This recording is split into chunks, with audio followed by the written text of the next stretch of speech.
question was, what keeps you tied to Jesus? In light of your aversion to dogma, in light of your allergic reaction to all kinds of fundamentalisms, in light of all that's been done in the name of Jesus? Well, I don't know. I don't know to what extent that I am attached to the picture of Jesus or the name of Jesus even. I mean, there was a time when I defined my approach to the divine in Christian terms. And I'm not so far from that now, and I may come back to that. But I feel like in the 70s when I first discovered Christianity, it was like, I didn't know, okay, I went into communion. And I'd been reading C.S. Lewis and a bunch of other people, and the woman who was my wife at the time had introduced me to ways of interpreting the Bible that were acceptable to me, that whereas previously I'd just looked at it as this sort of chronicle of horrors that, here's this guy stabbing somebody till the fat closes over his fist, and here's some rape and pillage going on over here, and here's all the stuff that God is either permitting or encouraging his children to be doing. And it seemed totally weird. Plus the Christians that I was aware of were either liberal enough that you didn't really notice the Christianity, or they were so hardcore that they were intolerable. So from the outside, right, as an outsider.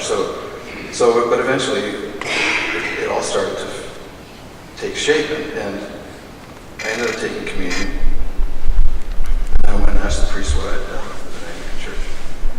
And he explained what it was to me. He said that as far as he was concerned, it was not an act that was reserved for membership. It was there for everybody, and I was welcome to it. And it really felt like something happened. The biggest thing that happened that I suppose pushed me in the direction of Christianity was getting married in that same church. And it was a very small wedding, immediate family only, because we didn't want to make a fuss. We didn't want to get complicated with it. So my mom and dad were there, and Kitty's parents were there, and her sister and brother-in-law, and my two brothers. That was it. And we're on the altar, and we're exchanging rings, and all of a sudden there's the priest, and there's me and Kitty, and there's my brother Don being the best man. And there was somebody else standing there. Like as vivid as if I could see them, but I couldn't see them. I just felt the presence of this person. And this shining, loving presence. And I thought, wow, we're in a Christian church, this has got to be Jesus. And so I started taking the idea of Jesus very seriously at that point. And I stuck with that for a long time. That image never has left. I still feel that was a divine presence. And if that divine presence took the form of Jesus in that context, that's totally fine with me and totally right. In terms of how I can file it, let's say. But as time went on, at the end of the 70s, there I was getting divorced. And the same God that I'd made a promise to be married to, in front of, rather, was permitting this split to happen. And it was right, it should have happened. I wouldn't have initiated it, but it was meant to happen. So I had to rethink it all. And then at the same time, it was an invitation to adopt a different way of going at the world. I'd always shied away from urban experience, from groups of people, and I never really wanted to get close to people. But then it occurred to me in the middle of all this that, if I'm going to love my neighbor, I really should know who they are. So I moved to Toronto, and I got into the city scene.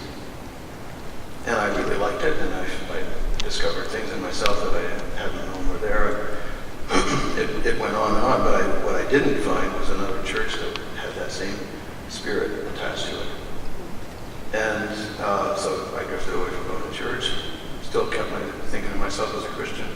But after a while, I kept grafting on so many influences from so many other directions. Reading Rumi, from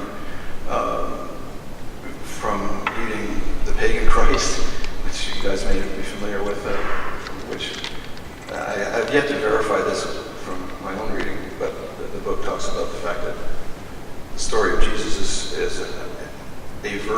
story of something that happened 3,000 years earlier, or that dates from 3,000 years earlier, about Horus, the Egyptian god, who was born of a virgin, murdered, came back from the dead, and had 12 disciples. You know, and you think, well, okay, like if the biblical Jesus, or the social Jesus that I've been taught, is not a real image, but is mythic. And mythic is not necessarily bad. In fact, I think we need, this is an idea from C.S. Lewis, but we need myths. But if that image is mythic, then I need to be looking for something beyond that image. And so I'm still looking for that.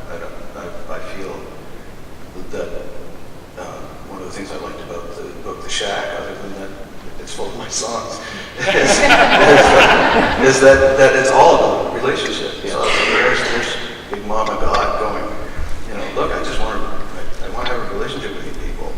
And to me that seems central to it all. And so I'm interested in having a relationship with God in whatever terms I'm allowed to.